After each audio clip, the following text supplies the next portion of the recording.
Allez, on commence par la plus répandue des lumières extérieures. On a vu ça beaucoup à Noël d'ailleurs, tout le monde l'avait sorti. C'est la guirlande, tu sais, la guirlande électrique, c'est bien ça? Bah oui, les guirlandes, c'est vrai que ça donne une atmosphère, hein, l'été, c'est plutôt sympathique. Mais je vais déjà démarrer cette chronique avec un avertissement. Parce que quand vous choisissez un luminaire extérieur, bah, c'est forcément sous l'eau, il y a plein d'inconvénients. Si vous le mettez dans la terre, par exemple, vous plantez une lampe dans la terre, il y a les mouvements de sol, etc. Donc il y a beaucoup de dangers. Alors il faut vérifier sur l'étiquette que votre luminaire est bien IP44, voire même supérieur à 44. Alors IP, c'est l'indice de protection et 44, c'est le niveau de protection. Donc quand vous choisissez un luminaire extérieur, c'est la première chose à faire déjà, IP44. N'achetez pas à l'autre bout du monde. Oui, quel qu'il soit. Peu importe. Là, c'est vraiment la première chose à savoir quand vous choisissez un luminaire. Donc voilà, une fois que vous avez ça, c'est simple, hein, c'est indiqué sur la boîte. Hein. Donc vous ne pouvez pas vous tromper. Non, mais dans les jardineries, ils le savent. C'est là qu'ils vendent ce genre de luminaire. Mais bon, si vous achetez dans une jardinerie... Donnez-moi les lampes IP40... Combien? 44. Non mais là, vous allez dans une jardinerie, oui, mais si vous commandez sur Internet, sur des sites qui sont à l'autre bout du monde, eh bien là, ils ne sont pas forcément IP44, donc il faut se méfier. Bon, ça, c'est pour le côté pratique, l'avertissement dès le départ. Maintenant, on va parler du côté esthétique, et la grande tendance, ce sont les guirlandes de guinguettes. Alors, on les connaît tous, ces guirlandes, avec ces boules jaunes, bleues, rouges, ça donne une bonne atmosphère. Donc, comme c'est à la mode, eh bien forcément, ça coûte cher. Donc, vous allez aller dans des magasins de décoration, vous allez en trouver des qui font simplement 1 mètre, qui ne sont pas très longues, et qui vont vous coûter une fortune. Alors moi, j'ai un bon plan à vous donner. C'est d'aller dans les magasins qui fournissent tous les commerçants.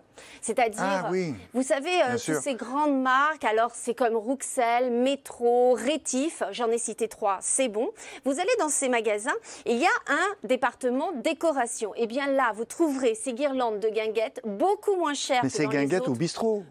Oui, c'est ça, c'est les bistrots, on voit ça beaucoup. Et là, pour le coup, elles ne feront pas 1 mètre, elles feront 9 mètres. Donc ça veut dire donc vous les baladez un peu partout. Vous pouvez, il y a ça, il y en a d'autres plus petits aussi, des ampoules. Oui, voilà, oui, vous avez vraiment ça ressemble à ça. Donc ça vraiment, c'est la tendance. Donc le bon plan, renseignez-vous. Donc dans certains, il faut avoir un extrait de cabis, mais pour d'autres, non. Donc même les particuliers peuvent acheter dans ces magasins.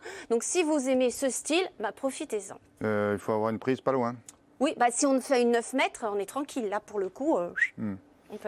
Bon, ça c'est pour les guirlandes. Et lustres, ça existe ça? Oui, lustres. Des lustres. Des lustres, oui, tout à fait. Si vous aimez le côté glam rock Louis XV, eh bien, il existe un lustre. Je vois pas le rapport entre le rock and roll et Louis XV. Eh bien, vous allez voir, parce que ce lustre s'appelle Rock Coco, et donc ça mélange un peu le rock and roll et surtout le côté lustre et gigantesque. Le voici, ce lustre.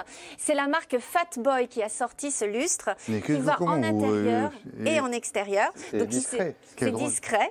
Donc vous pouvez le mettre dans un arbre. Pourquoi? Parce qu'il est water. Oui, parce qu'il est water. Encore une fois, vous le branchez où, lui? Eh bien, alors vous avez un cordon qui fait plus de 7 mètres.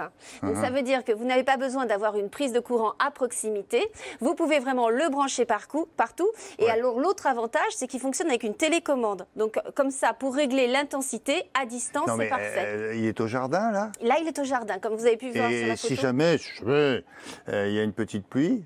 Eh bien non, il résiste à l'eau. Il est vraiment fait pour être à l'intérieur et à l'extérieur. Il est IP44. Il faut avoir un arbre pour l'accrocher. Voilà, il faut avoir un arbre, une suspension. Vous pouvez après vous permettre tout ce que vous voulez, mais en tout cas, c'est une originalité. Il coûte assez cher quand même, on est autour de 600 €. Non, ça c'est amusant, mais je ne suis pas sûr que ça plaise à tout le monde. Voilà, enfin c'est une idée. Il y a les lampes solaires, ça marche. Ça marche du tonnerre, ça a toujours marché. Oui, ça a toujours marché. C'est très pratique, tout simplement parce que vous les rechargez avec le soleil et ensuite vous les posez où vous voulez.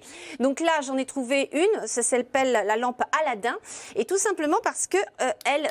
Alors, elle va marcher. Si, à un moment donné, elle va marcher. Donc, en fait, elle scintille. On a l'impression que c'est comme une petite bougie. Ah oui, qu'elle bouge. La flamme bouge. Donc, la flamme... voilà, regardez, ça y est. Ça scintille un peu, on le voit.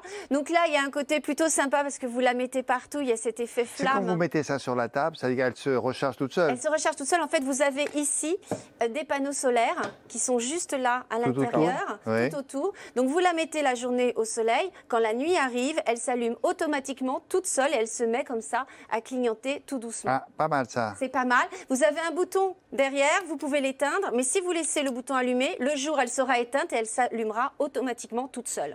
C'est marqué IP44. IP44, évidemment. Je vous propose, même on est sur CE, donc on est vraiment sur de la cam française, en tout cas européenne. De la cam. Combien ça coûte? Dans le même genre, on a aussi ces petites 25 €.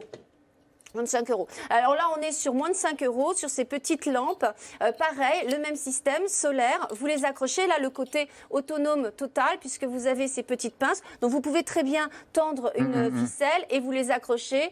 Ça fait guinguette, effectivement. Ou sinon, vous pouvez les mettre dans un arbre et ça peut faire arbre de Noël. Donc là, pareil, solaire, ça se recharge et ça s'allume tout seul à la nuit tombée. Dans ce domaine-là, on a fait pas mal de progrès. Il y a toutes sortes de lampes, plus ou moins design d'ailleurs. C'est vrai. Alors, les marques se jettent un peu sur ce côté luminaire extérieur. Alors, on a celle-ci, c'est la lampe Hello. Alors, l'originalité, c'est qu'elle ressemble à une bouteille. Donc, vous pouvez la poser sur une table. On a l'impression que vous avez une bouteille d'eau sur la table. Et elle s'allume, pareil, très facilement. Donc, elle se recharge. Alors, évidemment, elle ne va pas marcher. Mais si, soyez optimiste. Oui, non, là, je ne suis pas optimiste. C'est peut-être trop clair sur le plateau. Peut-être. Oui, c'est un peu timide. Enfin, peu importe. C'est un peu timide. Donc, en tout cas, voilà. Mais le principe, c'est quoi? C'est solaire, ça? Non, c'est pas solaire. Là, pour le coup, ça se Alors, elle est où l'ampoule là-dedans? Normalement, il y a une batterie, vous branchez là sur le courant. Elle se recharge et elle reste autonome très longtemps, hein, vraiment.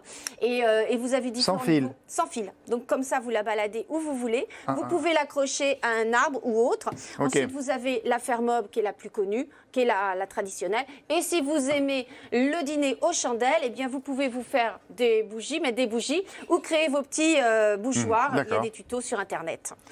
Très bien.